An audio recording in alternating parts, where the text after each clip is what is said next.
পেটুক মানুষের দুদিন পর পর খেতে না বেরোলে হয় নাকি? তো আমি কিন্তু খেতে খুবই ভালোবাসি, তোমরা সবাই জানো। আজকে বেরিয়েছিলাম মেলা দেখার জন্য। মাঝ রাস্তায় যেতে যেতে সন্ধে হয়ে গেছিলো, তো মেলাটা অনেক দূরে পড়ে যাচ্ছে দেখে একটা নানের দোকান থেকে ঢুকে নান আর পনির বাটার মশলা প্যাক করে নিয়েছিলাম।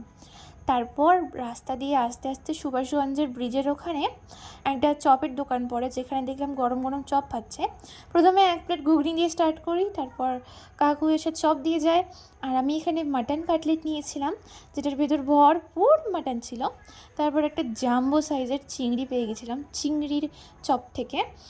তারপর এটা খেয়ে আমি একটু রিয়াকশান দিয়ে নিলাম, কারণ চিংড়ির চপটা কিন্তু সত্যি ভীষণ টেস্ট ছিল।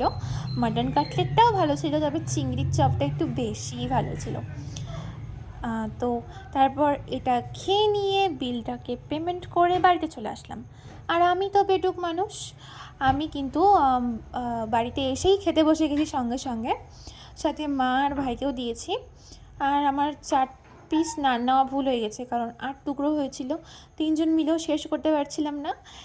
তবে পনির বাটার মশলাটা এভারেজ ছিল, কারণ এটাতে না চিনির পরিমাণটা বেশিই দিয়ে ফেলেছে।